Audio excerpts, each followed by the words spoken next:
Hey everyone, welcome back to another video. Today I'm going to be doing my Masters Tokyo power rankings. I'm just going to go through all 12 teams, ranking them in the tier list on how I think they're going to do.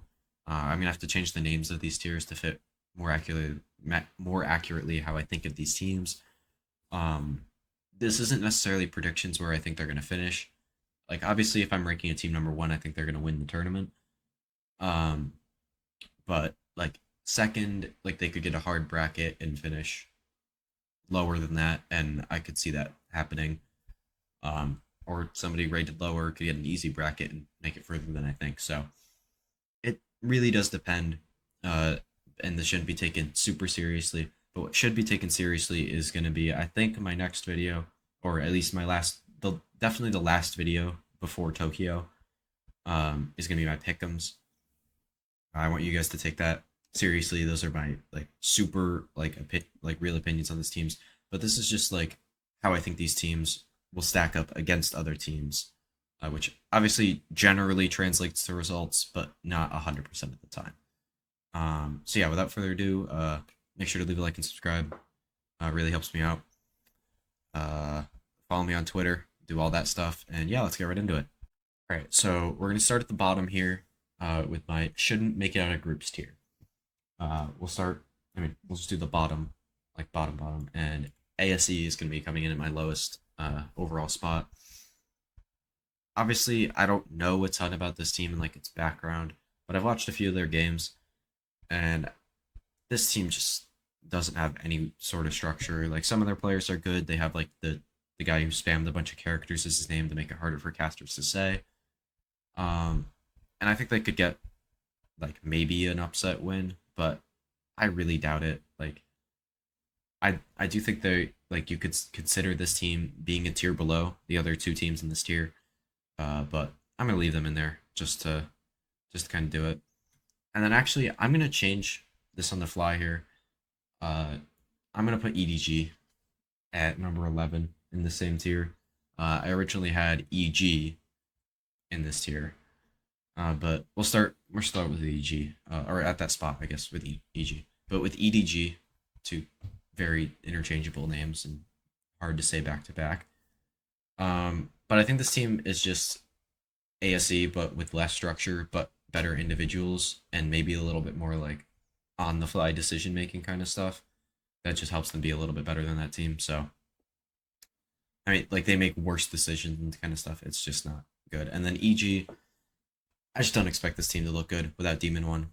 Uh, Obviously they could. They have some really sick individuals with Ethan and Boostio and Calm. Who's the other guy?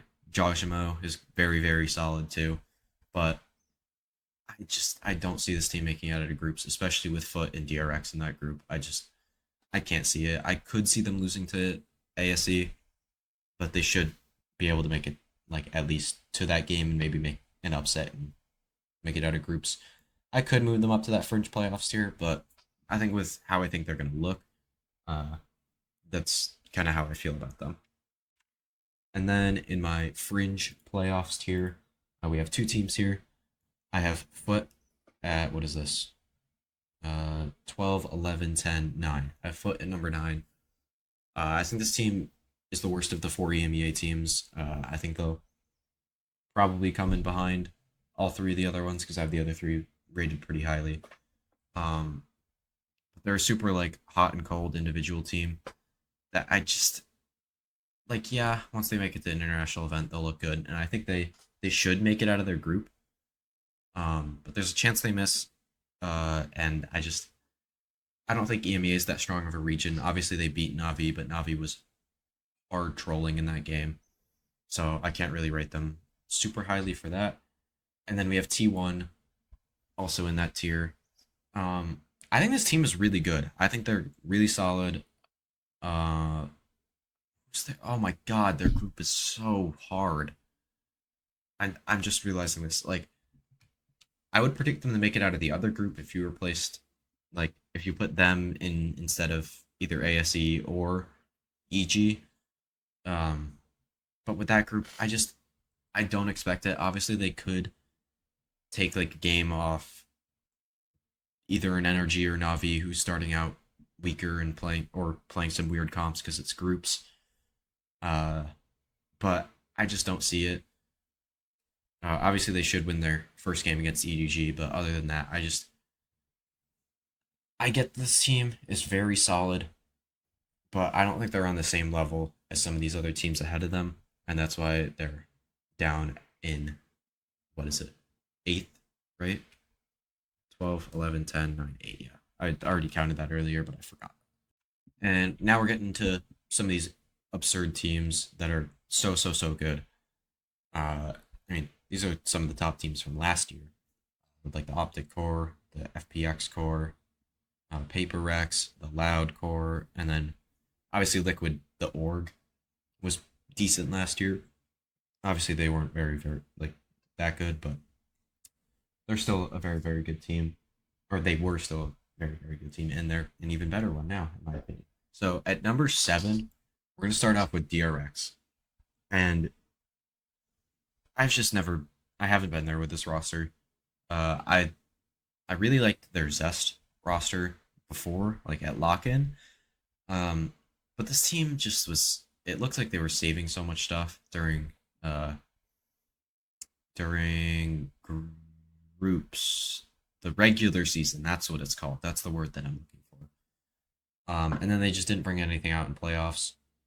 They kept swapping Foxy 9 in and out, and he looked really bad once they played against like the higher level competition in Paper Rex, who was playing very well.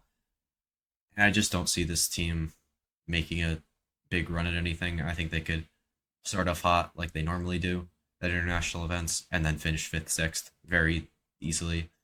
And I could also see them bombing out like they did at Champions 2021. That is not Champions 2022. Obviously, they didn't bomb out there. But yeah, this team was doing some hard trolling with their roster. If they bring in Zest, I'm worried about how much time they've had with him. And if they bring in Foxy 9, I'm worried about how he'll play. So overall, I'm just not there with DRX right now. And then at number 6, I have Navi. For similar reasons, except I'm a little bit more confident this team will come back and look very good. Obviously, they have that like very good FPX score. They probably have the best on paper roster outside of Fnatic in the world, and I think that's not a hot take. But they were just running some stupid comps. Like this ranking is similar to my top 20 ranking, except I originally had them at 7 and I moved them up, and I actually had them in the fringe playoffs tier. But I moved them up here just because I kind of think there is a good chance that they switch back to both their normal roles and good comps and just come in and wreck a lot of the bracket. I don't see them winning this event. Like I wouldn't consider them a favorite, but if they do that, I think they would be in that favorites tier. But they could just not do that and keep playing their shitty Yoru comps and keep losing. So I'm gonna keep them in this tier just because I'm not sure where it'll go. And if they keep playing those Yoru comps, I don't think they make it out of groups. I think T1 beats them. And then Paper Rex, I have it number 5. A lot of people have this team rated higher. Um, like in this favorites tier. I wouldn't consider them that high just because like this team doesn't have any structure in their play. Obviously everybody, I mean, I guess saying they have no structure isn't correct. They have set plays that are really good. It feels a little bit similar to Copenhagen, but I don't think they're going to win this event, which is why I have them in this tier. I think all 4 of these teams ahead of them have a much better chance of winning, just because of the way they play and how like reliable and consistent it is. But with like Paper X, the individuals are so good that if they're hitting, they could have another run similar to Copenhagen, and that's why they're at the top of this tier. And then with our top tier here, we're gonna start with Liquid at number 4. They beat Fnatic in the finals, I know, but I don't think this team is better than Fnatic still. Fnatic was pretty clearly hiding strats, probably hiding comps too. I think they brought out one new comp that I cannot remember on the spot here. Probably should have checked before I started talking about it, but whatever. But yeah, I don't think you can give Navi not Navi. Why am I saying Navi? None of the players are even similar. I guess they're the last EMEA team I talked about. Liquid. You can't give Liquid too much credit, or like a ton of credit, and rate them as like the number one and number two team ahead of Fnatic. Um, but I still think this team was one of the favorites to make it all the way. I think Redgar's calling style is really starting to click with this team. All the individuals are hitting safe. I think is the best player in EMEA right now. Um, yeah, I kind of have a feeling about this team. I think they could give Liquid their first trophy in Valorant. I think maybe they've won some stuff in EMEA. I don't really remember. I guess they've won. They won in EMEA, but they could give Liquid their first international trophy. Uh, and yeah, I just Nats is back in form. Safe is the best player in EMEA. Redgar's clicking. Like this team is insane. And then I kind of want to make a change on the spot here, but I'm not going to. I'm going to put Energy at 3. I think it would be an extremely hot take to put them at number 2. But again, another team that started to click. I mean, I don't think it was as much FNS's calling style, but Artis is really starting to hit and become one of the better players in Americas. The second they switched him back to Duelist he was just so good. Victor is one of the best flex players in the world, if not the best. I think the gap between him and Chronicle is not as big as people think it is. I think it's just EMEA fans not watching NA games or America's games, I guess, and just not really paying attention to Victor because he is so good right now. Crashies is the best initiator in the world, I think. That's where I had him on my top 20. I can pull it up right here real quick. Crashies at number 6. Yep, no initiators ahead of him. I just think he's very good. FNS is calling. I don't think it's at its peak, but it's up there with some of the best. I mean, well, it is the best right now, but it's not at its peak, which is kind of a testament to how good he is.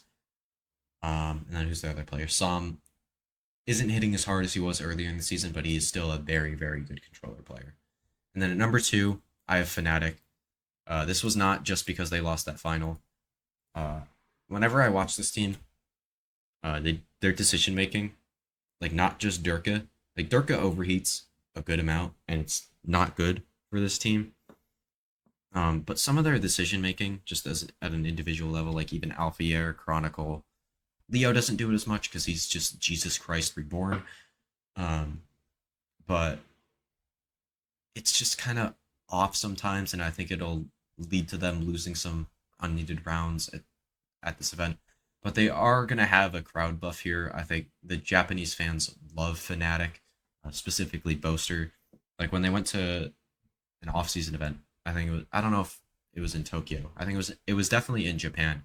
But Boaster kept getting like a bunch of gifts and stuff, which is kind of a good sign for them, for the crowd. They'll actually have the crowd rooting for them this time. And then at number 1, obviously, I have Loud. I don't think there's too much to say. EMEA fans want to say it's still Fnatic. It's not. I think Loud has been the best team in the world throughout the split, even when they were doing some troll stuff in the regular season. But the second they brought out their new comps, like the Neon on Fracture, what was the other one? Chamber on Bind. There was one more, I think. No, maybe that was it. And I think they still have more stuff to bring out, like new strats, all that kind of stuff. Less is helping with the calling, which down the line for this team, I know it's not even relevant to this tournament, but down the line is going to make this team a dynasty if he can become a good IGL. Yeah, I think this team is the best team in the world. They should win this event, in my opinion. Obviously, if it's them versus NRG, I could see that going either way. But I would pick them against literally any other team in any game. And yeah, I don't see a world where Loud doesn't make the finals. In my opinion, Les is playing the best Sentinel play we've ever seen, like even over Nats. Ospas, when he's on, is by far the best jet in the world, in my opinion. Sadok's calling has been very good, along with Blast helping him, obviously, as I said before. Tui's really showed up in the final, was a big part of why they won that game. And then Cowanzine, I mean, I don't think Kawanzine has been lock-in Kawanzine good, but he's still been very, very good. And if he can get back to that lock-in form, I could see this team not dropping a map if he does that. So that's how good this team is. And yeah, with that, that's going to be my tier list for Tokyo. Obviously, as I said at the beginning, this isn't a standings prediction because this would have DRX going out in the first round of the playoffs, and I think they could pretty easily win a playoff game. But after that, I don't see them doing too much. But and then Navi's like an in between kind of thing. Same thing with Paper Rex. And then obviously the favorites. I think at least one of those teams is going to make the finals, and if they don't, I'd be shocked. But this tournament's going to be really good. This is the highest level we've ever seen at a Valorant tournament, in my opinion. Maybe outside of Champs last year. I mean, yeah, it's definitely the highest level of individual skill we've ever seen, but you could argue that it's the highest level of team play as well. So that should be very interesting. And yeah, I'll see you in the next one. Probably gonna be my pick'ems, but if I think of something else to do in between now and the start of Tokyo, I'm gonna upload that. So make sure to stay tuned for all that kind of stuff. And yeah, I'll see you in the next one. Peace.